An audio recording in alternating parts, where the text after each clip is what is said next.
Good afternoon, Ma'am Elizabeth. Yes. good Welcome to the afternoon. 30th Street. Yeah. How are you today, Ma'am? I'm fine. I'm happy that I have seen him.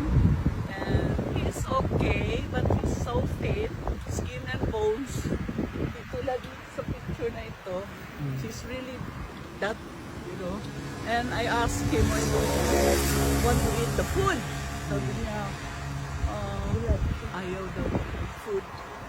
Ayaw na. And pabalik-balik daw. Hindi ba siya nilulutuan ng mga Filipino food? No. No. So whatever lang. Yeah, then at least he said that he is no longer taking any meds. At least okay yan, no? He's healthy.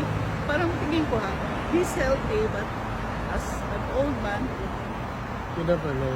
yeah, tulad mahina na maglakad, you know. Yan na. But how is he with the weather, Ma'am, lately? Kasi sobrang init ng weather lately. I told him, sabi ko, malamig. Sabi niya, may init naman. Sabi ko, malamig pa rin para sa akin. Sabi niya, sabi niya, kasi matanda ka na. Yun ang sabi. Pero mag-exercise naman si President. Hindi ko rin. Gusto lang niya mag-sleep. Gusto lang niya manood ng TV. Yan, after daw the TV, sleep na naman daw siya. Yun lang. Yun ang ganun. At saka nagbabasa naman siya ng libro, Ma'am. Yeah. Babasa din. Pero not so much. Gusto niya yung TV. Tapos he was asking about how is Davao, ganon. Okay ba daw si Basti sa kanyang kwan because he is the mas acting mayor. Diba? So, sabi ko, okay naman. There's no problem. Sabi ko, when your grandson is also the vice mayor, sabi ko, then the other one is the congressman, the second district. And he also asked me, did the Hugpong daw won? Sabi ko, yes. Most of them are from Hugpong. Sabi ko, ganun.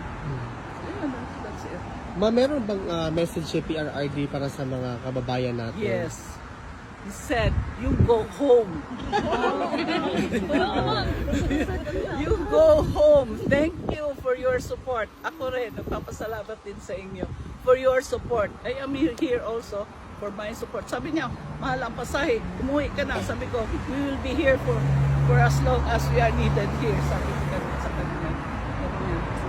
But, yeah, sabi niya, you go home and thank you for your support. Yun ang sabi niya. Tapos, yun lang. Sabi niya, I am okay. Sabi niya, to tell them I am okay. Ma'am, pwede pakisabi kay PRRD na hanggang sa dulo nandito yung mga Filipino for health. Kahit umulan, mag-snow, bumagyo, Yes, hindi I know. talaga kami aalis. You ma'am. are so amazing. Thank Yan you. talaga masabi ko sa inyo. You are so amazing. Thank you. Yung mga rallies ninyo, sometimes I cry.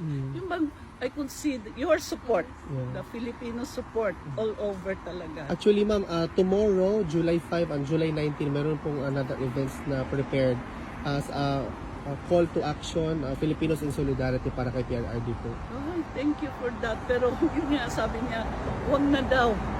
He is okay, wag na daw. Sabi niya, you go home. Tell them to go home.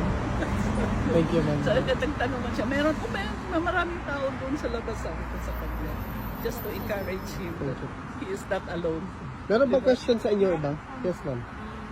Ma'am, makakadagdag pressure po ba kami sa health ni PRRD? No. Hindi po kami umuwi. No, he is happy, but he doesn't want you to be bothered by We're not that. bothered, ma'am. We are not bothered, ma'am. It is our honor na ginagawa namin to kasi nag-sacrifice siya before. It is our bit as a Filipino right now. Thank you talaga, ma'am. Kasi po, ma'am, personally, wala po talaga akong pinapanigan na politics. In honor of my father, tas lalo pa si former president is a president. Para sa akin, mama, I do this for the country. Kasi, Yes. ma'am, kasi respeto yun, ma'am. Dami siya presidente. Nag-work hard for us. So this time, kami naman. Yes po. Mabuhay po. I am very much So, thankful that you ma'am, naiyak believe. kami. That you believe on him. Of course, I ma'am. believe on him also. Yes, ma'am. Actually, I told even when we are in court, That was long time ago. I said, he is a good leader. That was the term that I said to the judge. He is a good leader. But there is something wrong. May flaw siya eh. So, for 25 years we got married. I think, yun ang nangyari pa sa amin na, okay, I need rest also. Parati na ako nagkakasakit, I have already my operations, So, But Ma'am Elizabeth, on behalf of all the Filipinos all over the world, we love President Duterte and the entire Duterte family, ma'am. We love you, of course, ma'am. Maraming salamat po, ma'am. thank you. Thank you po.